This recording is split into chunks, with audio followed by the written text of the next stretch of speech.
Entonces ahí vamos entendiendo por qué este modelo de control que ya encuentra su mayor esplendor en la República Popular China, en ese modelo comunista, hoy lo estamos viendo en Occidente. Y yo siempre digo, las libertades no es que son un punto acabado, sino que se conquistan día a día. Y hoy vemos una sociedad totalmente flagelada, mancillada, en una situación expectante de oveja fiel, donde lejos de estar cuestionando o al menos preguntándose si existe otro relato detrás del relato, o sea, cuál es el metarrelato, cuál es el metadiscurso, todo esto, simplemente obedece fielmente. ¿Qué es lo que está pasando hoy? No hay amor propio, no hay amor al prójimo y no hay amor intrasocietal. Entonces, cuando yo no me amo a mí mismo, no soy capaz de entender que con ese bozal me estoy asfixiando porque no hay amor propio. La agenda globalista marcha a todo vapor y ataca en todas direcciones y a velocidades inesperadas. Los estados-nación pierden autoridad y presencia, a los individuos se les arrebata sus libertades más preciadas, sin liderazgo y corriendo en manada sufren del síndrome de Estocolmo. ¿A dónde va a parar todo esto? La carrera de las cepas apenas acaba de empezar y no hay resistencia organizada. Esta entrevista pretende dar algunas luces de lo que está en juego, así que empecemos. Buenas tardes a todos, estamos dándole las bienvenidas pues, a esta entrevista y por supuesto muchas gracias y bienvenida a la abogada, politóloga y socióloga argentina Gretel Ledo, que bueno, como saben, es una recurrente analista política internacional en distintos medios, tiene una maestría en relaciones internacionales en la Universidad de Bolonia y vamos a conversar con ella de varios temas, pero primero, bueno, te ruego un saludo a todos nuestros suscriptores, bienvenida. Bueno, muchas gracias Antonio por la invitación y la verdad que es un placer enorme estar analizando lo que nos pasa a la luz de una visión más geopolítica, ¿no? Porque si uno no entiende esa arista es difícil entender dónde estamos parados, ¿no? Así es, sí, la gente se queda mucho en el plano local y algunos incluso se atreven un poquito más a ir a lo nacional, pero bueno, queda siempre esa pata que es la internacional, que para mí siempre es la más importante y queda muy floja. Bueno, queremos hacer hoy una conversación, yo las he denominado en mi cabeza conversaciones pospandémicas, hablar un poco de estos temas y que la gente reflexione sobre las distintas señales que nos están enviando a través de los medios de comunicación, nos están enviando los tipos que están a cargo de todo esto que está ocurriendo, ¿no? Que bueno, pareciera que nada es coincidencia y que todo está atado ahí del mismo hilo. Y yo no sé qué piensas tú, Gretel, pero a mí me da la sensación de que nos están atacando por todos lados. Esto parece casi real, ¿no? Hay una agenda que ya conocemos muchos en este canal, la agenda globalista, que dispara en distintas direcciones, ¿no? Dispara a las libertades personales, a las libertades colectivas, dispara a la familia, a la religión, a los estados-nación, por supuesto. Y pareciera que estamos nosotros casi desnudos ante todo esto. Yo quisiera que empezáramos haciendo esta reflexión. Tú escribiste hace algún tiempo, y bueno, te ruego que hablemos con algunos eufemismos, porque si no, YouTube nos censura. Tú escribiste que el coronavirus, ¿ok? O el bicho, vamos a llamarle, es un arma de guerra biológica ofensiva que ha dejado en claro la vulnerabilidad de las fronteras nacionales y lo que desnuda este gran escenario en la puja de poderes a nivel planetario. Pudiéramos empezar por ahí. Nos gustaría un poco tu reflexión sobre esto y te ruego con todos los eufemismos que puedas, porque si no, nos censuran inmediatamente. Bueno, para arrancar, primero empiezo a recordarles el ensayo sobre principios de población de 1798 de Thomas Matthews, donde él explica que a pesar del progreso que puede llegar a realizarse todo lo que es la mecanización, todo lo que es la tecnología agrícola, existe una limitación a cualquier tipo de grado de felicidad de la población humana. Y justamente la propia limitación es el hombre mismo. O sea, hay recursos fijos, que es la tierra, y hay recursos que son variables, que van en aumento, que tiene que ver con el capital humano, con la mano de obra. Entonces, si nosotros imaginamos algo tan básico como una parcela de tierra, imaginamos un pequeño lote, una pequeña fracción, un terreno, donde llega un momento que el límite de productividad que puede llegar a originar ese recurso natural, ese recurso fijo, tiende a un horizonte que la extracción puede llegar a alimentar a X cantidad de familias. Por más que agreguemos fertilizantes, tecnificación, la calidad de la tierra sea buena, el mejor grado digamos, de regadío posible, aún así llega un punto donde hay un límite. Esa limitación se torna una especie de condicionante a la hora de querer generar un grado, digamos, de ingreso para todos aquellos que quieran alimentarse de esa parcela de tierra. Entonces, a partir de ahí va a decir Matthews, claro, el problema es la gente, el problema es la población, es la superpoblación. Entonces, esa limitante se ha enarbolado una especie de discurso en torno al cual gira toda esta visión, bueno, cosmopolítica, globalista y también geoestratégica de parte de esta gran élite transnacional que ha comprendido que realmente hay que controlar el grado de crecimiento poblacional. Dentro de esas variantes, donde el crecimiento poblacional se torna en un condicionante para que la distribución del ingreso y de la riqueza sea no para todos, ellos van a decir para todos, en realidad es para unos pocos y es para ellos mismos, entran a jugar ciertas variables que son vendidas como agenda ligadas a la libertad. Le hace el aborto, le hace la sedación terminal, el suicidio asistido y la eutanasia. Son algunas de las variantes de agendas que se van instalando en torno a cómo controlar a la población y cómo te la voy a vender a vos, bajo el lema de soy libre de elegir la muerte feliz, o sea, yo soy libre de una muerte digna, yo soy libre de elegir sobre mi cuerpo, soy libre si tener una criatura o no, en realidad ni siquiera es un por nacer, o sea, yo decido sobre mi cuerpo y hay una separación en ese sujeto de derecho, que es un sujeto por nacer, y la mamá. Nosotros consideramos que hay una separación, pero para ellos es un único ente y es la mamá, ni siquiera se puede hablar de mamá, ¿no? En todo caso, la persona que concibe. Entonces, a partir de ahí, podemos llegar a comprender por qué, digamos, existe un planeta donde la limitante explica que no va a haber un lugar para 7.000 millones de personas, no hay un lugar para más de 179 naciones, y donde los recursos realmente están limitados en torno a este crecimiento poblacional.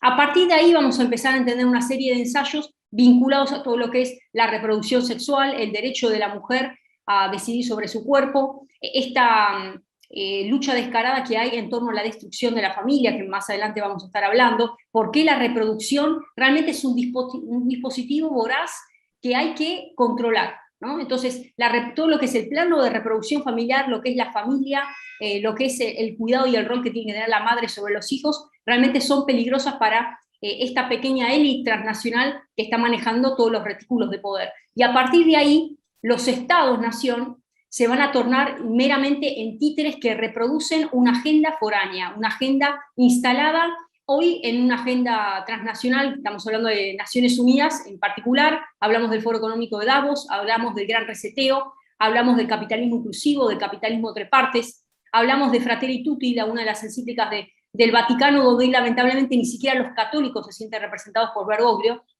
Entonces, este sinnúmero de frentes hace que avancemos hacia una única palabra que está vinculado al hedonismo, al sálvese quien pueda, justamente, y hay un estado de individuación creciente, donde en esta situación, donde el otro me molesta tener una criatura, es un estorbo formar una familia, es un estorbo justamente lo que es la producción independiente de una agenda nacional, porque ellos van a atacar el nacionalismo, lo dijo Bergoglio, fue muy claro, ¿no? Dijo que había que democratizar las Naciones Unidas, lo dijo Fratelli Tutti, y dijo que también los nacionalismos son un peligro. Entonces, en ese horizonte es donde en realidad hay una línea muy fuerte que se está viendo en torno a cómo hacemos para desmoronar la política. Hoy la política está pulverizada, hoy hacer política es prácticamente una mala palabra. Hoy le cuesta a los políticos hacer campaña, salir a hacer campaña y vender recetas que no compra la gente. O la gente se ha percatado que en realidad llegan al poder y implantan de manera totalmente impositiva, digamos, y totalmente abusiva, una agenda que va en contra de aquellos que han prometido en campaña. Nos sucedió aquí en Argentina, sucedió con el gobierno anterior y con este gobierno, que han prometido un sinnúmero de cosas, puntualmente pobreza cero, que le hace esa promesa de campaña del gobierno anterior aquí en Argentina, es el ODS número 5 de la Agenda 2030. ¿Podemos hablar de pobreza cero? No, no podemos hablar de pobreza cero. Hablar de pobreza cero es una utopía.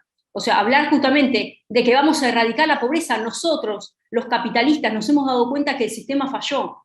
que el sistema nos ha traicionado a todos y tenemos que digamos, reformularlo, nos van a decir estos grandes popes, en realidad están queriendo tener otro tipo de lectura y está vinculada a un capitalismo, digamos, para beneficio agiotista, especulativo para ellos, y un comunismo global.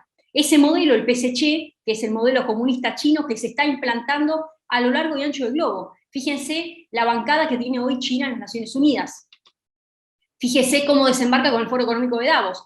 Entonces ahí vamos entendiendo por qué este modelo de control que ya encuentra su mayor esplendor en la República Popular China, en ese modelo comunista, hoy lo estamos viendo en Occidente, pero ya de una manera totalmente descarada. Ni siquiera se disfraza, ni siquiera tiene la estupez de disfrazar cómo tiene la injerencia en los Gates, con los Soros y un sinnúmero de apellidos, Rockefeller, Rothschild, que tienen un avance descarado en las agendas nacionales. Por eso, una de las preguntas, Antonio, estaba vinculado a, digamos, qué rol están ocupando justamente hoy los Estados-Nación. Bueno, los Estados-Nación son títeres de este gran sistema macabro, un sistema que está totalmente pergeñado, y pareciera que todo está, digamos, que no hay salida, pero sí hay puerta de salida. Esto parece una puerta giratoria, porque los responsables directos son las sociedades que se eligen sus propios gobernantes, la sociedad civil que elige esta sociedad política de turno, esta casta, que se está perpetrando y que primeramente hizo pactos, no solamente económicos, sino de poder, porque acá vienen por todo, ¿no? Aquí en Argentina, por ejemplo, ya tenemos comprometida Patagonia, tenemos comprometidos recursos estratégicos, recursos energéticos, recursos que tenían que ser políticas de Estado que no tendrían que transarse por nada. Sin embargo, no solamente lo vemos aquí en Argentina, vemos que también China es un principal socio comercial de Brasil. China hoy es el principal socio comercial de la Unión Europea. China ha desembarcado en países que ya no tienen manera de frenarlo. Uno de los últimos pronunciamientos que hizo la Unión Europea hace muy poquito, en torno a todo este avance de globalismo, también Vox tuvo una participación muy acertada en todo esto, porque viene denunciando esta agenda en España, estaban craneando cómo hacer para frenar esta injerencia china. O sea, han logrado que las grandes inversiones en materia de infraestructura y estratégica, que no la basa ningún país y que sí la hace China, hizo que de alguna manera, digamos, de una estrategia bien digamos, delicada, fue permeando de manera tal que hoy literalmente acampó con un sinnúmero de inversiones que si hoy queremos reemplazar a China por otro país, es imposible. O sea, si yo hoy le pido a China que realice el grado de inversión en la ruta de la seda, una franja, una ruta que está realizando, que tiene injerencia directa en Francia, en Italia, en todo lo que es Europa, no encontramos otro país. O sea, lo vienen planificando, y lo que tiene China es todo lo que es no solamente la persuasión, sino la continuidad en el tiempo. Acá podemos cambiar de gestión, podemos hablar de la gestión anterior y de esta gestión en Argentina. O sea, cambiamos de color político, pero los chinos siguen estando.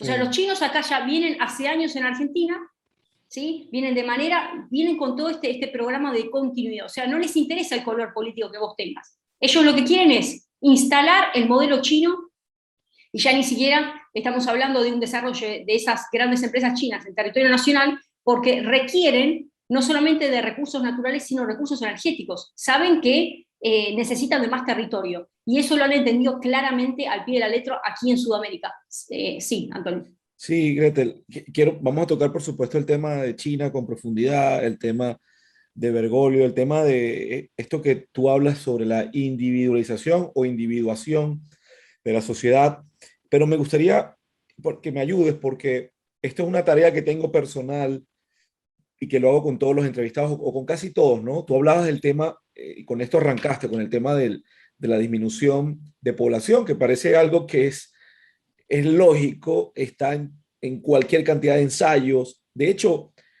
casi se le sale así decirlo a Klaus Schwab de manera ya casi evidente, ¿no?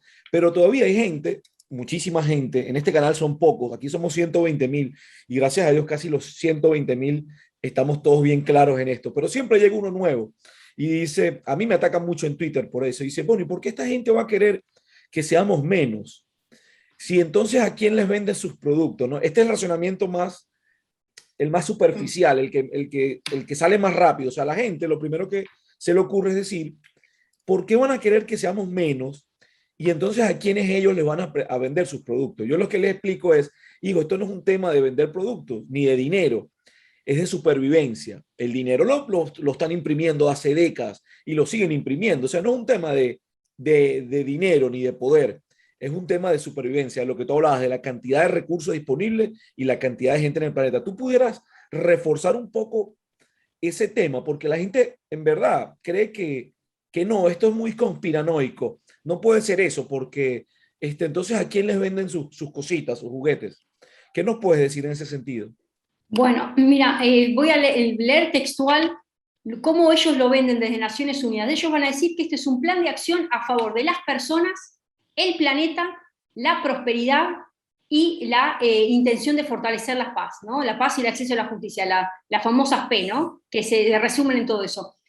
Entonces, para poder lograr trabajar en una agenda por la paz, en una agenda por la inclusión social, en una agenda a favor de las personas y a favor del planeta, es necesario hacer una transformación de políticas de Estado en torno a una serie de objetivos. Estamos hablando de las 169 metas, en torno a los 17 ODS, donde todo el planeta se tiene que poner de acuerdo en frenar pautas conductuales, ¿no? Me refiero, por ejemplo, todo lo que es la contaminación ambiental, porque uno de los ejes vertebrales en torno al cual gira justamente la Agenda 2030 está vinculado a, antes me iban a decir a mí que era el calentamiento global, ahora es la lucha contra el cambio climático y le van cambiando los nombres, sí. Pero a ciencia cierta todavía no hay informes, digamos, específicos que puedan llegar a explicar que el mal de todos los males es el ser humano. O sea que porque nosotros estamos sobre el planeta Tierra, el planeta se está desmoronando. Eso la verdad que es insustentable, ¿no? Y fíjense lo que fue la revolución industrial, donde fue el gran apogeo de contaminación y sin embargo fue un gran nivel de crecimiento económico para todo el planeta. A partir de ahí se traza este horizonte en el año 2015, esto fue el 25 de septiembre del 2015, se adopta a partir de la resolución 70/01 por 193 países. El objetivo máximo que va a tener Naciones Unidas es llegar a la gobernanza mundial. O sea, un gobierno único de concentración donde ya no exista, digamos, la limitante de estados que quieran sortear la respuesta de problemáticas globales de manera individual. O sea, una vez que yo identifico cuáles son los problemas globales, narcotráfico, trata de personas, migración, cambio climático, pobreza, discriminación, bueno, cuando yo voy a identificar cuáles son las problemáticas que son globales, vamos a requerir un esfuerzo mundial, un esfuerzo global para poder paliar este sinnúmero de frentes. A partir de ahí, cualquier país que quede por afuera de ese marco, literalmente fuera de Naciones Unidas es imposible estar interactuando. Entonces, imaginen lo que pasó con los griegos, ¿no? Fuera de la polis, dentro de la polis todo y fuera de la polis nada. O sea, la persona que estaba fuera de la polis literalmente se tornaba un esclavo, ¿no? Es una persona que es un outsider. Y hoy estamos hablando de una polis global, ¿no? Un nivel de cittadinanza global que está vinculado justamente a una ciudadanía donde ya no soy de aquí ni soy de allá. Yo me siento i cittadini del mundo, son esas personas que son los apatrias, ¿no? Las personas que no tienen patria, que no tienen una identidad nacional. Y a eso es donde ellos apuntan. Apuntan a pulverizar las identidades nacionales, las lenguas, las idiosincrasias, las culturas. Por eso existe el gran fomento que hoy tiene Naciones Unidas hacia el tema de la migración. Fíjense cómo han destruido todo el interior de España, por ejemplo, que es uno de los países que más está atacado con toda esta cuestión, donde también el separatismo es un negocio para Naciones Unidas. Esto es una realidad. O sea, todo lo que está vinculado a atacar la idiosincrasia, la identidad, la lengua, las tradiciones, la cultura, la esencia nacional, va de la mano con la implantación de este régimen totalitario globalista que hoy es Naciones Unidas y hoy literalmente es la Agenda 2030, dentro de poco ya lanzó Sánchez España 2050, así que ellos ya van por más. Entonces, a partir de ahí se traza un método, un lenguaje y un sistema de rendición de cuentas. Cuando hay un sistema de rendición de cuentas, hay un sistema de premios y castigos. Entonces, si vos de acá al 2030 no lográs implantar esas 169 metas que se traducen en políticas de Estado, donde dentro de tu presupuesto nacional tenés que afectar una partida presupuestaria para la identidad de género, para la ideología de género, para conformar cupos transexuales, para conformar todo lo que es el nuevo lenguaje inclusivo, el tema de la diversidad, ya desde los 3, 4 años de edad, al nene lo matás de color celeste y te viene a tu casa de color rosa, lo estoy diciendo así drásticamente para entender. Entonces, el ODS número 5 tiene una afección presupuestaria en el presupuesto nacional. todo lo que está vinculado al tema de la pobreza y al tema ambiental tiene una injerencia directa, de manera tal que yo opto por una economía verde, opto por ciudades circulares, opto justamente por RSU, residuos sólidos utilizables, ¿no? Todo lo que es los residuos sólidos, todo este programa de economía circular, de sociedades inteligentes, smart cities, tiene una lógica que es tirar por la borda el desarrollo productivo nacional, la matriz que cada uno de los estados entiende que se puede desarrollar de acuerdo a los recursos que tiene y las potencialidades, y la implantación de un negocio externo que son las economías verdes, porque dentro de las economías verdes también hay una línea de financiamiento transnacional. Todo lo que es ambientalismo, todo lo que es ideología de género, y todo lo que es este grupo radicalizado también de lo que es vinculado a los indígenas, aborígenes, la radicalización y la violencia, las fisuras, es un negocio, ya ni siquiera digo político nacional, sino transnacional. Ahora, quiero recurrir digamos, a tus credenciales académicas como socióloga en lo siguiente, a ver si tú me ayudas con esta inquietud que tengo. Tú sabes, yo estoy viviendo aquí en Mérida, en Yucatán, ¿no? En México. Y digamos que, bueno, viví una parte de la pandemia en Ecuador, pero bueno, estaba todavía desarrollándose, pero ahora estoy acá. Bueno, yo quiero que me ayudes a comprender esto. Tú sabes que yo tengo esta idea de que el uso del bozal, de esto que llaman mascarillas, pues, tapabocas, Sí. barbijos, tiene una misión, porque bueno, primero ya está muy claro y digamos que no hay conclusiones, ni siquiera la propia OMS ha dicho que son infalibles, ni siquiera han dicho que son obligatorias en todo caso, y que no tienen ningún efecto al final del cuento, ¿no? Pero la siguen proponiendo. Aquí en México, por lo menos, el Estado mexicano no las obliga, es decir, nadie puede ir preso por no usarla, ni en espacios públicos ni privados, pero la empresa privada, bueno, así ha tomado, digamos, la libertad de decirle a la gente, tiene que usarlo. Usted va a un estadio de béisbol, póngase. Donde usted vaya, tiene que ponérsela, aun cuando es totalmente legal estar sin ella, ¿no? Pero bueno, el punto es este, Gretel.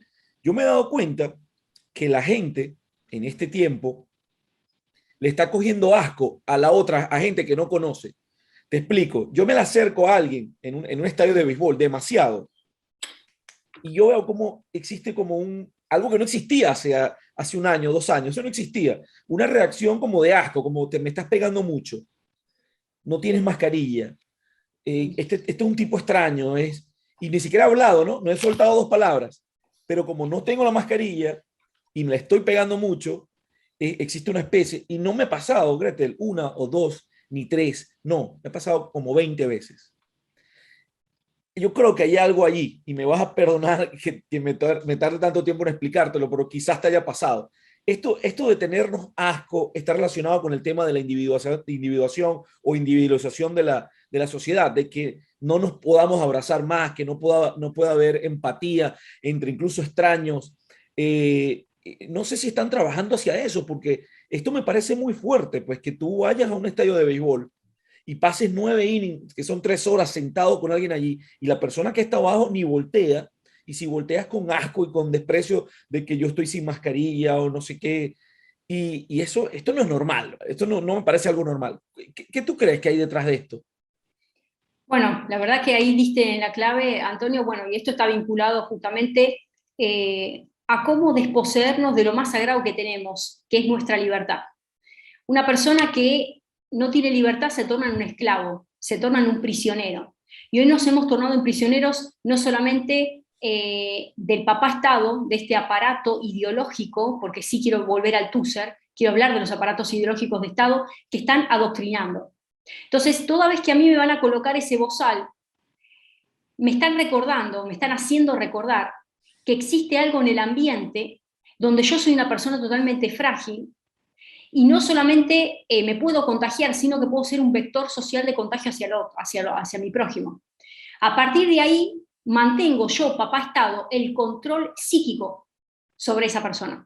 Cuando se logra trabajar en la psiquis de la persona, automáticamente ¿a dónde baja eso? Al corazón, a las emociones. Y lo que genera en términos psicológicos es la noción de parálisis, de alerta, de temor, de paura.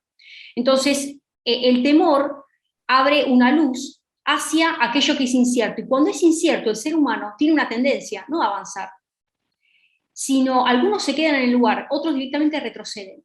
Y hoy ya vemos una sociedad que literalmente retrocedió en la lucha por la conquista de sus libertades. Muchos de nosotros tenemos nuestras constituciones donde tenemos una generación patriota que ha luchado para llegar al nivel de independencia, ¿no? Porque hemos salido de lugares de grandes conquistas, ¿no? Hemos sido conquistados. Y yo siempre digo, las libertades no es que son un punto acabado, sino que se conquistan día a día. Y hoy vemos una sociedad totalmente flagelada, mancillada, en una situación expectante de oveja fiel, donde lejos de estar cuestionando, o al menos preguntándose si existe otro relato detrás del relato, o sea, cuál es el metarrelato, cuál es el metadiscurso, todo esto, simplemente obedece fielmente. Entonces, han trabajado finamente sobre la libertad. Y ahí quiero volver el concepto de la Real Academia Española, dice que proviene del latín libertas, libertatis, facultad natural que tiene el hombre de obrar de una manera y de no obrar. Entonces, ellos nos van a vender que estamos dentro de los márgenes de la libertad, pero en este caso es una libertad de no obrar, vale decir, de no movilizarme de tal o cual manera, de obedecer tal o cual protocolo, de manera tal de que ese yo colectivo se torna en un imperativo categórico ya moral kantiano, que es una especie de entelequia por sobre mi yo individual. O sea, el yo colectivo pesa más que el yo individual. Entonces nos cuidamos entre todos, me quedo en casa, ¿sí? En este afán donde lo colectivo, o sea, salud pública, va por encima de mi derecho individual, mi derecho a la vida, mi derecho a elegir, a cuidarme, porque acá convengamos que lo más importante es fortalecer el sistema inmunológico. Convengamos justamente que cuando yo estoy utilizando un bozal, todo lo que es el dióxido de carbono, lo que, digamos, exhalan, digamos, si no estaríamos, habríamos nacido de otra manera, pero las fosas nasales justamente son para inhalar y exhalar, o sea, lo que sale de nuestros pulmones. Ahora, cuando yo estoy tapando las fosas nasales, y yo no soy médico, no estoy en un, digamos, en un lugar, en un quirófano operando, que debo claro, necesariamente... Estás hablando no soy, de sentido común. de sentido común. Y esto que estoy diciendo no es porque yo me lo inventé, porque cuando empecé a analizar el tema leí las resoluciones justamente de la OMS, la Organización Mundial de la Salud, que expresaba que el uso de barbijos era exclusivamente para casos de operaciones, quirófanos o temas médicos específicos. Cuando sale todo esto, automáticamente pareciera que la resolución o entró en desuetudo o le hicieron desaparecer. Esa es la realidad. O sea, no puede ser que de un momento para otro cambie un paradigma, este giro holístico implica un giro copernicano de uso político. Entonces, la peste, en términos de Michel Foucault, es un mecanismo disciplinador, un mecanismo político, en torno al cual se torna justamente en un escenario sumamente feliz y virtuoso para un político gobernar en medio de la peste. O sea, es el mejor mecanismo que vos le podés dar a un político, ¿por qué? Porque aseguras el control total. Claro. O sea, la peste hoy se tornó, no solamente hablamos de Sudamérica, sino los países de mayor desarrollo, uno lo escucha a Macron, y no lo puede escuchar. No es sostenible Macron, no es sostenible Justin Trudeau, y estoy hablando de países con niveles de desarrollo, con niveles donde el PBI per cápita es impresionante, o sea, países que nada tiene que ver con los nuestros, que están aquí.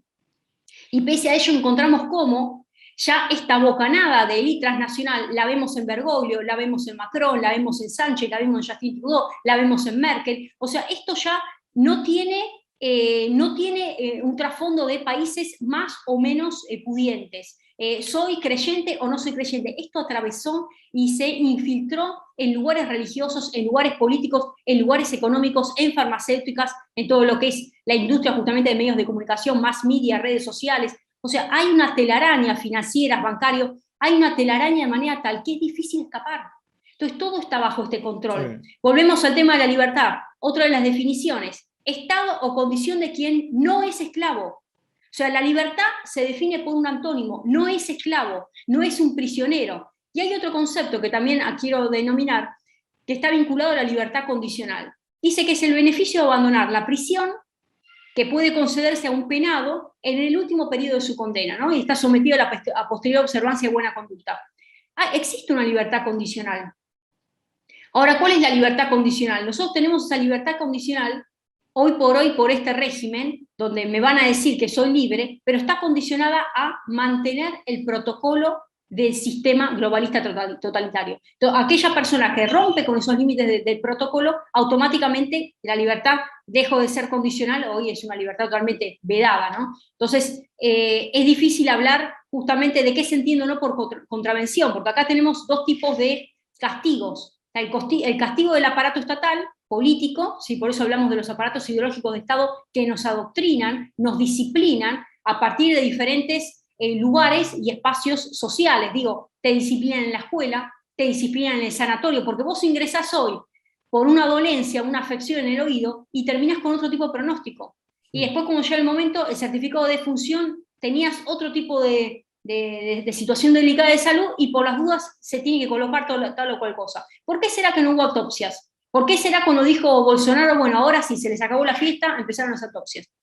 Esa es la realidad.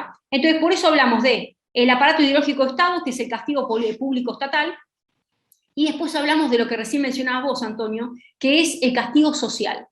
El castigo social es el aleccionamiento a partir de la mirada coercitiva de tu vecino, digamos, aquella persona con la cual vos estás circulando en el barrio, una persona que justamente es cruzada, o un familiar, porque esto ha generado divisiones en el seno de la familia. Los que siguen los protocolos y los que no los siguen. Los que han optado por las resoluciones de la OMS, porque acá no tenemos un Ministerio de Salud.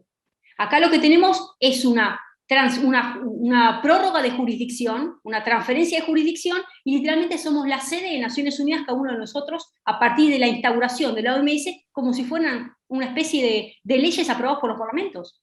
Acá estamos hablando de resoluciones, de disposiciones que emanan de manera administrativa, o sea, son actos administrativos totalmente discrecionales. Recordemos que uno de los principios del derecho administrativo es la discrecionalidad, pero para que haya discrecionalidad tiene que estar acorde con el marco de legalidad. Por eso siempre la puja entre qué es lo que emana del Parlamento y qué es lo que emana del Poder Ejecutivo. Hoy lo que vemos son los poderes ejecutivos rehenes de esta agenda globalista, rehenes de las resoluciones de la OMS, que desembarcan plácidamente, se sortean los mecanismos de división de poderes, no pasan por el Parlamento, y aún pasando por el Parlamento, oposición y oficialismo pactados con la misma agenda. Sabemos perfectamente cuáles son el listado de políticos que forman parte del Open Society.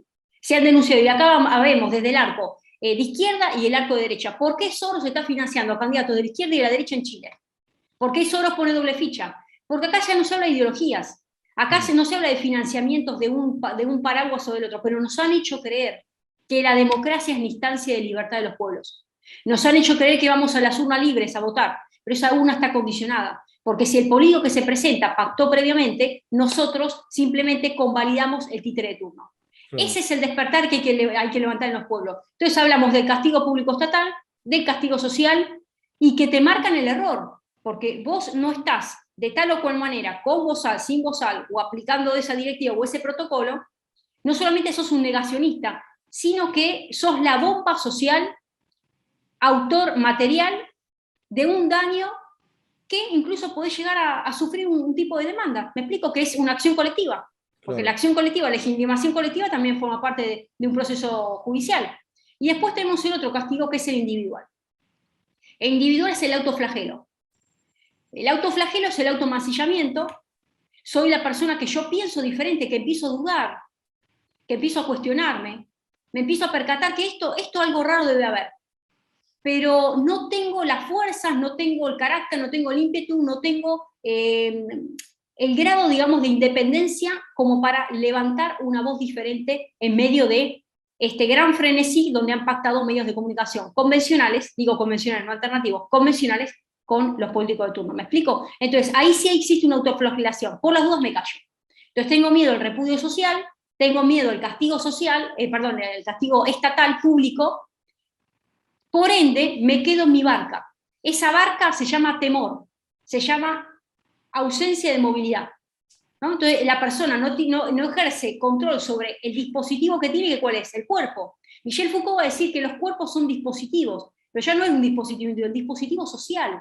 Sobre ese cuerpo existen retículas de poder sobre el cual el Estado imprime su ejercicio de monopolio de la violencia, a partir de pautas, de normas, de situaciones, que ya ni siquiera tienen que ser con violencia física, porque dentro de sus acápites, digamos, él analiza el castigo de la pena, ¿no? Los famosos cuerpos los cuerpos vigilados, los cuerpos, sabemos todo lo que fueron las penas durante la Edad Media, pero hoy existe otra pena, que es la pena psicológica. O sea, yo no necesito como Estado ir y, digamos, rebenquear a una persona.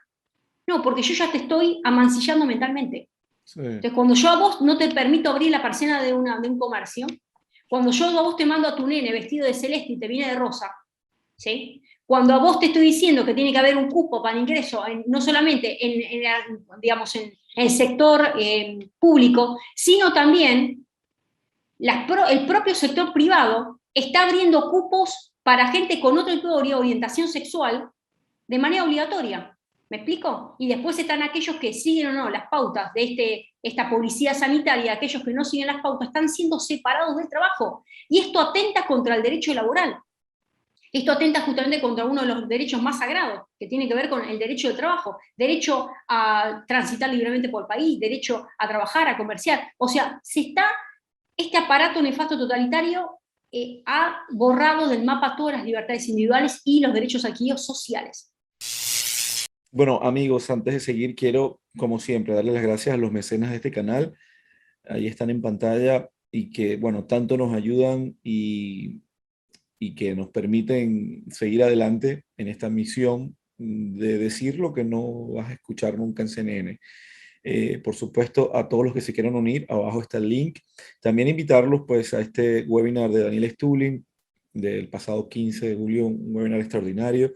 Para todos los que están preocupados del tema de dinero, finanzas, esto tienen que verlo. Hay que verlo, hay que digerirlo, hay que escucharlo porque es una buena oportunidad para cuidar lo poco o lo mucho que se tiene. Ahí está abajo también el link. Sí, y hay otro tema, ¿no? Que es la dictadura científica, en el sentido de que, bueno, la ciencia, hay que seguir lo que dice la ciencia. Te voy a poner este ejemplo. Mira, tú sabes que yo publiqué en mi Twitter. Voy a decir dos cosas rápidamente. La primera es, bueno, yo publiqué en mi Twitter un video resumen del doctor McCullough, que es un internista, cardiólogo, epidemiólogo en Texas. Lo voy a colocar en pantalla, ¿no? Él es, aparte es editor de la revista Cardinal Medicine, ¿no? Y él habla de 5 cosas que la gente debe saber, pues, de todo esto del bicho y todo esto, ¿no? Bueno, a un muchacho en Ecuador yo lo coloco en mi Twitter y un muchacho en Ecuador le dice, doctor, ¿qué opina? A otro doctor, un doctor que es famoso en Ecuador, tipo que sale en televisión y tal, ¿no? Y este tipo, ahí lo coloco en pantalla, dice, todo mal, este doctor está atentando contra la salud pública, justo lo que tú decías, ¿no? Por escuchar a este tipo de colegas, es que en Estados Unidos, a pesar de tener las vacunas, siguen en la masa, ¿no? Entonces, bueno, yo le coloco a él, bueno, ya conseguimos al doctor que tiene la verdad, el de Ultimate Scientist, ¿no? No busquen más, está en Ecuador, es de la academia de Anthony Fauci, ¿no? Entonces, el tipo me dice, la ciencia traza esa línea, no yo, ni Fauci, ni nadie. Es la ciencia y se llama evidencia científica lo que nos rige. Entonces me hizo acordar, siempre me acuerdo, y ahí no me respondió más. Vean lo que está en pantalla. Le puse, la ciencia de la que hablas ponía a los médicos hace 40, 50 años a recomendar los cigarrillos, porque no había evidencia científica para decir que causaban cáncer u otras enfermedades. No caeremos como tontos. Tú sabes, salían en las revistas un doctor fumándose un camel y diciendo, los doctores recomendamos camels, los doctores recomendamos no sé qué cosa. Entonces, ahí, ¿de qué estamos hablando? Pues los mismos tipos que lo hicieron hace 40 años lo están haciendo ahorita. Entonces yo no me creo este cuento, ¿no? De que la ciencia es infalible, la ciencia traza la línea. ¿Qué ciencia? ¿De qué estás hablando? Los tipos que le recomendaban los cigarrillos hace 50 años eran tipos como tú. Entonces, bueno, en todo caso, eso era una cosa. Otra persona me preguntaba, Gretel, y eso te lo quiero preguntar a ti también. Ajá, Antonio, pero ¿qué hacemos? Porque, o sea, escuchamos, bueno, mira, yo lo que les digo a la gente es, primero hay que saber que el bicho existe. Eso no es mentira, el bicho está ahí. Que venga de un laboratorio, que alguien lo haya diseñado como lo que sea, no lo sabremos por ahora, pero el bicho está ahí. Yo lo que les recomiendo es vivan, abracen a sus hermanos, a sus vecinos, salgan, tómense un jugo, un refresco, una cerveza, lo que tengan que hacer, salgan con sus hijos, vayan a la playa, jueguen béisbol, vivan, porque precisamente eso es lo que no quieren que hagamos, pues. Un miedo para todo, que no salgamos, que no hagamos esto, que no vayamos a restaurantes, y si no, si salimos entonces con esa cosa, y el que no se lo pone lo vemos feo. ¿Quién vive así, vale? con ese miedo, por supuesto que le estás mandando una respuesta equivocada a tu organismo. Pues. Yo, lamentablemente, lo digo, Gretel, estoy muy hastiado de lo que está pasando, pero no dejo que eso se meta en mi cuerpo. Y yo salgo todos los días prácticamente, si no es a trotar, salgo con mi familia, y a mí eso no me ha dado, y creo que ni me va, o si me dio ni me di cuenta. No estoy diciendo que soy infalible, estoy diciendo que no me estoy dejando apoderar del miedo. Como bien, intento abrazar a mis vecinos, al que se deje dar un abrazo, pues, porque lamentablemente mi familia la tengo muy lejos. Pero, ¿qué hacemos, Gretel? Porque esto es muy fuerte para el que nos ve y nos escucha. Bueno, nosotros tenemos que actuar de una manera contrasistémica. Imaginen que nosotros vivimos en términos de Parsons en diferentes esferas, ¿no? Está el sistema social, el sistema político, el sistema económico, el sistema educativo. Nosotros no tenemos que permitir que el sistema político acapare todo, porque esto es un montaje político. Fíjense que este sistema político, que arrancó con el manual sanitario, se llevó por encima al sistema económico, porque hoy vemos economías totalmente pulverizadas, vemos personas que no tienen posibilidad de progreso, cantidad de jóvenes aquí en Argentina que están yéndose del país, no tienen oportunidades de desarrollo.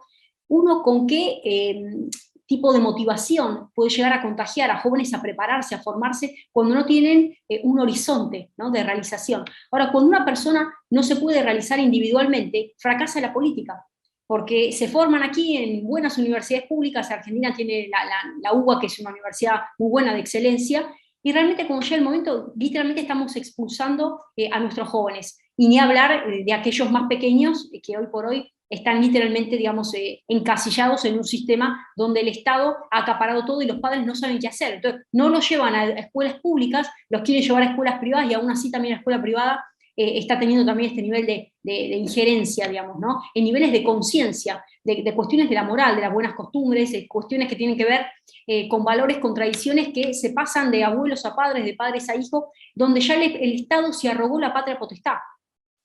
Hoy hay una confiscación también y se han apropiado de la patria potestad. Entonces yo siempre digo, se cierra el aula y automáticamente las criaturas del Estado, ¿no? Esto es muy duro lo que está diciendo, pero si estamos hablando de programas de aleccionamiento y adoctrinamiento, han logrado, como decía Althusser, ese aparato ideológico perpetrado desde la niñez.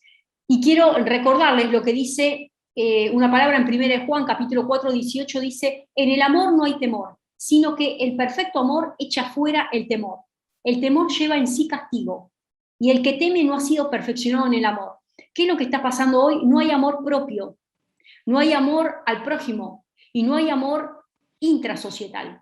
Entonces, cuando yo no me amo a mí mismo, no soy capaz de entender que con ese bozal me estoy asfixiando, porque no hay amor propio. Ya ni siquiera hay amor a mi propia persona. Nosotros somos el templo, lo dice la palabra de Dios, somos el templo del Espíritu Santo. O sea, Jesús no habita en templos hechos de hombres, Jesús habita en nuestros corazones.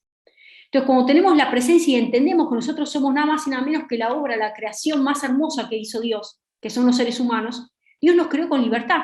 Pero vino este sistema político de turno a colocarnos grilletes, a colocarnos cepos, a colocarnos bozales. Y cuando a mí me colocan un bozal, hasta yo cuando voy a hacer compras con el bozal, prácticamente hablo en señas, parezco el lenguaje de sordomudo. No tengo ni voluntad de hablar, ni de una sonrisa en la cajera, no puedo hablar, ¿cómo estás? Buenas tardes. Ellos me privan a mí de la palabra, porque ellos han modificado mi sistema conductual. Han logrado, porque si a mí me colocan el bozal, están frenando mi posibilidad comunicativa.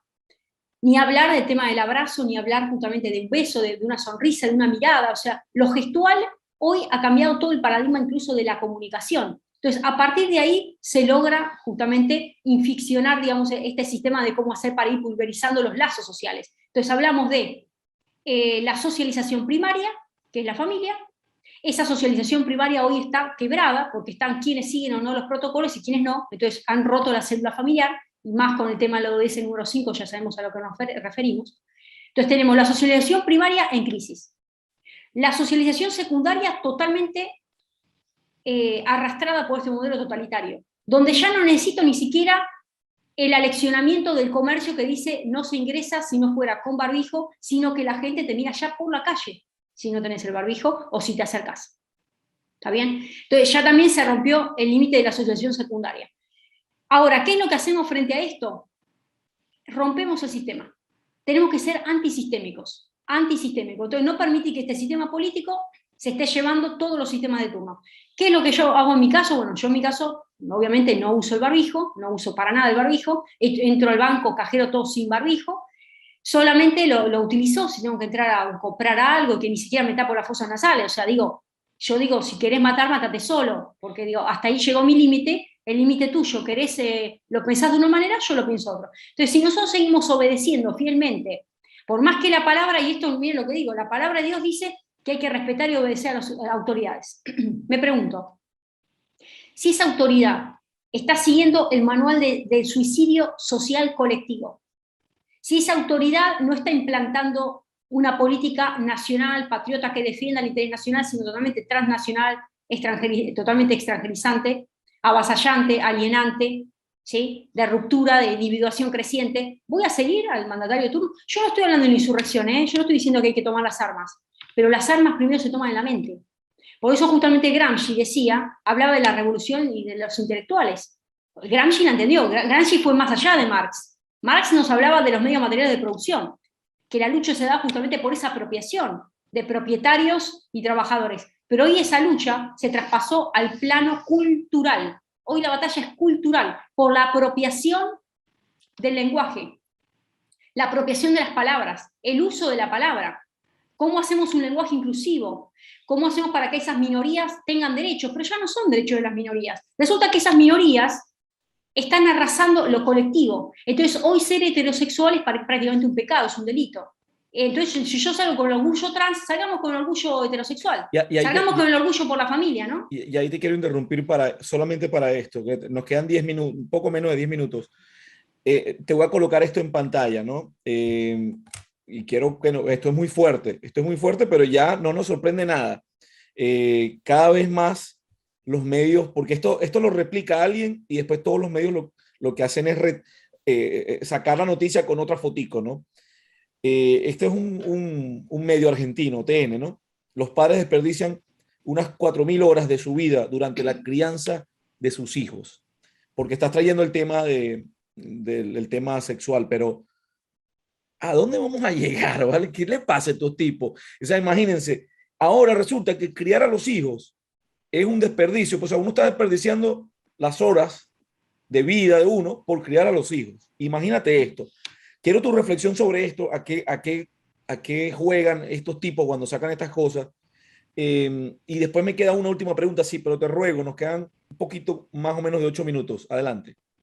Bueno, hoy indudablemente, si a mí me están diciendo que es un desperdicio de 4.000 horas de vida criar a los hijos, ¿no? Y incluso se calculó que, bueno, que hay una pérdida de 36 minutos diarios, que es una pérdida realmente de tiempo, hay que sintetizarlo en una palabra. La crianza es un saqueo energético. Y esto lo defino yo porque lo van a entender ellos de esa manera. La crianza como saqueo energético. ¿Y por qué para mí los hijos son una carga? Porque a mí los hijos me están invadiendo en mi libertad, están rompiendo los límites de manejo de mi tiempo, ¿sí? Son una molestia, son una carga. Entonces, acá hay que entender algo. Por sobre todas las cosas existe, obviamente, un tinte, digamos, de egoísmo, y está claro que están aquellos que realmente tienen una vocación, un amor para poder brindarse hacia su hijo, y aquellos que no, que simplemente tienen la criatura y, bueno, pareciera que la tienen por tener. Entonces, el mensaje que también hay que darle a aquellos que todavía no tienen bien definido qué hacer con su vida en materia reproductiva, si vas a tener un hijo para que sea una carga, y si vas a pretender que el Estado te lo eduque, no lo tengas. Y ahí sí tenés que ser más consciente. Entonces, ahí sí ahí tiene que haber un nivel de conciencia. Pero si vos me estás sacando una crónica diciéndome lo que implica la carga de tener, digamos, la responsabilidad de una criatura, indudablemente lo que hay entre líneas, pues esto está muy claro, en vez de sacar artículos sobre la importancia de tener hijos, lo maravilloso de tener una criatura, esto está claro que hay una línea editorial. La línea editorial está vinculada a frenemos la reproducción. Y vamos de nuevo, Maltius, vamos al comienzo de esta charla. Sí, sí. Vamos a cómo son los mecanismos para que diferentes dispositivos, Foucault hablaba de los dispositivos, son dispositivos de vigilancia. El aborto es un dispositivo de vigilancia y de control. Gretel, ¿sí? La esterilización. Gretel, voy a colocar en pantalla varias portadas de distintos medios internacionales en distintos momentos, estas últimas décadas, recomendando o diciendo por qué es bueno tener menos hijos y si no cero. Ahí las voy colocando en pantalla para que se den cuenta de que esto no es un tema aislado. Esto es una casualidad. Un tipo se le ocurrió escribir esto. No, no. Esto no es aislado. Sí, totalmente. Bueno, y ahora vamos, esto que recién estabas mencionando del tiempo, el famoso Memorándum 200, donde sale todo un estudio a partir de Kissinger, donde se detecta cuáles son los países que tienen mayores recursos naturales y nosotros, los Estados Unidos, tenemos que llegar a lograr nuestro desarrollo sostenible en el tiempo. ¿Cómo podemos hacernos de esos recursos? ¿Cómo podemos hacernos de esa población dócil que no se cuestiona nada?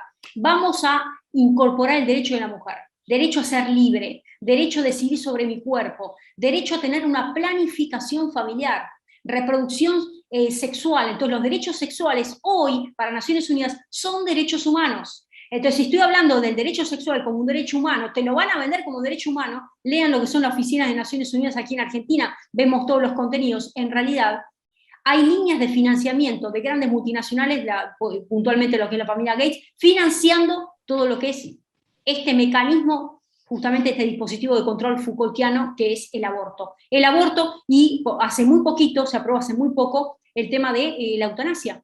Te estoy hablando de España, ¿no? Eutanasia, suicidio asistido, sedación terminal. Entonces, en el año 74, aquí en Argentina, Perón firma un decreto, que es el decreto 659 del año 74, donde dispone un control sobre la comercialización y venta de productos anticonceptivos. O sea, Perón mismo dice, no, ojo, que no tiene que haber venta y comercialización de productos anticonceptivos. Y había sido infiltrada una bajada de línea, justamente a partir del cual se baja todo este manual y Perón pone un freno con este decreto. Quiero decir, donde se empiezan a prohibir, digamos, este tipo de actividades que están vinculadas directamente con el control y la represión de la natalidad. O sea, esto ya es de larga data. Esto viene, y después todo lo que fue en los años 80, 70, con un sinnúmero de doctrinas, digamos, y de literatura en torno a el castigo de ser mujer, pero mujer en sentido madre. O sea, la familia es un castigo. Así lo vemos en el sinnúmero de literatura de pensadoras que nacieron del riñón marxista, o sea, que eran militantes justamente del Partido Comunista en Francia. Esas personas han redactado literatura en torno a el castigo de tener una familia, el castigo de ser mamá. Entonces, esto está totalmente en línea con las 4.000 horas que hoy se me gastan a mí, como si fuera que tuvieran una especie de reloj o de pérdida de tiempo, y en realidad estamos hablando de una inversión. A ver, no hay nada más sagrado que tener una criatura y no se puede transferir la competencia de ser papá. O sea, hay cuestiones que el Estado digamos, educa, pero todo lo que es la instrucción en valores la hace la familia. La competencia y el placer, aparte, o sea, porque lo lindo de ser papá es precisamente que tu hija o tu hijo esté contigo y tú estés con él. O sea, es muy fácil tenerlo por ahí regado. No, el placer es eso, poder disfrutarlo en las buenas y en las malas. Bueno, ya para despedirte, mira, te voy a leer este line-up, a ver, como decimos en el béisbol. Macron, Trudeau, Merkel, Biden, Johnson, hasta el tonto ineficiente de Maduro, Alberto Fernández, Sánchez. Sánchez, todos están jugando el mismo juego, ¿no? El mismo juego, ya sabes, tienen el mismo discurso. Estamos hablando en cuanto a la agenda globalista. ¿Quién queda del otro lado que pueda, como decimos aquí en México, como dice el Chapulín Colorado, que pueda defendernos? Creo que de la única que se me ocurre es Putin. Bueno, a ver, vamos a poner una pequeña ficha en Donald Trump, digamos, ¿no? Más allá de que todavía no se sabe, que él todavía está incentivando o no con el tema esto de ciertos protocolos, más allá de eso, entendió dónde está puesto el horizonte y bueno, por eso será que no le dejaron hoy, digamos, ser el presidente. Bueno, en los términos, digamos, sabemos perfectamente que hay un proceso en curso y creo la persona que está es un títere, realmente no se puede hablar de presidente de la nación. Pero lo cierto es que Donald Trump ha desnudado todo esto, ha sido bastante categórico frente a Naciones Unidas desnudando todo esto y por eso le cobraron lo que le cobraron en términos políticos. Ahí podemos poner una ficha, también ponemos una ficha en Vox, ponemos una ficha justamente en ese espacio donde el PP no tuvo las agallas de separarse, de denunciar lo que tenía que denunciar y creo que ahí es interesante lo que está surgiendo en España, es incipiente pero están yendo con mucho denuedo. También hay que poner una ficha en Bolsonaro, que por supuesto ha denunciado y todos lo toman como payasesco, pero A ver, cualquier político que se enfrenta al sistema automáticamente termina no solamente ridiculizado, sino con boleto picado, porque literalmente te pican el boleto, ¿no? Y aquí en Argentina estamos de a poco con un despertar de patriotas, hay un grupo pequeño, pero se va despertando. Acá tiene que haber una gesta fundacional, ¿no? Acá tiene que haber un espíritu que levante la esencia nacional, y no estoy hablando de un nacionalismo radicalizado. Estoy simplemente poniendo un coto a el avance de esta agenda transnacional. Si nosotros no fortalecemos las economías internas, no fortalecemos las economías domésticas, no nos separamos de este amañatamiento, digamos, almático, porque acá vienen por la independencia almática espiritual, por eso hablamos justamente del dominio propio. El dominio propio justamente lo dice la palabra en Santiago capítulo 3, versículo 3. O sea, la lengua hoy se ha tornado en ese pequeño músculo que enciende un gran fuego, ¿no? Y la lengua hoy nos está dividiendo una lengua que condena o no a aquellos que obedecen estos dispositivos disciplinarios. Recordemos, dispositivo disciplinario es el mecanismo feliz para la perpetración del político de turno. Entonces, hoy políticas totalmente clientelísticas, proselitistas, digamos, con un nivel justamente carismático, porque nos venden carisma, digo, Macron me vende carisma, Justin Trudeau, nos han vendido carisma, pero como ya el momento, hay una agenda totalitaria detrás. Esa es la realidad. Pero ya muchos se han percatado. El discurso final, romper con el sistema. Sí, y bueno, yo sé que me van a escribir mis compatriotas chavistas, me van a decir que por qué le dices así a Maduro. Bueno, muchachos, yo sé que hay un bloqueo, eso lo sabemos, pero Maduro, con el bloqueo o sin el bloqueo, es un tipo ineficiente. Por ahí, nada más eso les dejo. Ustedes saquen las cuentas. ¿Qué recibió y qué tiene ahorita? Pero en todo caso, no se pongan bravos conmigo, pues una percepción personal. Lo mismo pensaría de Capriles y del otro tonto, de Leopoldo López. No creo en ninguno. Soy antisistema, como dice Gretel, y en Venezuela más. Ahí ahí está Gretel. Mira, bueno, dos cosas. Aquí está, la gente ya tiene allá abajo tu Twitter. Voy a tratar de colocar también tu Instagram y te ruego, tenemos que hacer otra entrevista porque esta me quedé como con 6 preguntas ahí en el tintero, pero la he disfrutado muchísimo, estoy seguro que la gente también, así que esta es tu casa, el Mercurio, ahora o nunca, y espero que podamos hacer una segunda entrevista y te ruego un mensaje final a los suscriptores. Bueno, sí, agradecida Antonio, por supuesto, contar conmigo. Mensaje final, no todo está perdido, somos el remanente, estamos en los tiempos finales, somos el remanente espiritual y Dios está esperando un ejército espiritual que siga sus lineamientos, no que sigamos la agenda humana, porque hoy hay un transhumanismo y un individualismo creciente que ya han utilizado como líderes, incluso máximas autoridades de iglesias, con esa cara, ¿no? Esa cara que en realidad traduce el relato detrás del relato. Entonces, nuestra relación directa tiene que ver con ese despertar espiritual. Somos parte de ese remanente y nos quiere activos y protagonistas, no dóciles y mansos. Te propongo de una vez, para hacerla pronto, vamos a hablar de Bergoglio y de China. Esos 2 temas nada más. Perfecto. Que creo que... Perfecto, son los temas que a mí, para desmenuzar un poco Fratelli Tutti, bueno, y tenemos mucho para hablar del PSC. Buenísimo. Vamos a hablar entonces de Jorge Mario Bergoglio y de China. Bueno, amigos, muchas gracias por estar allí, a todos los mecenas de este canal, por apoyarnos. Esta entrevista estoy seguro que no va a monetizar bajo ninguna circunstancia, si es que incluso la dejan que entre. Pero bueno, habrá valido la pena, la verdad es que sí, sobre todo con estos mecenas que siguen creciendo en número y nos apoyan y nos hacen menos dependientes de YouTube. Muchas gracias y feliz tarde.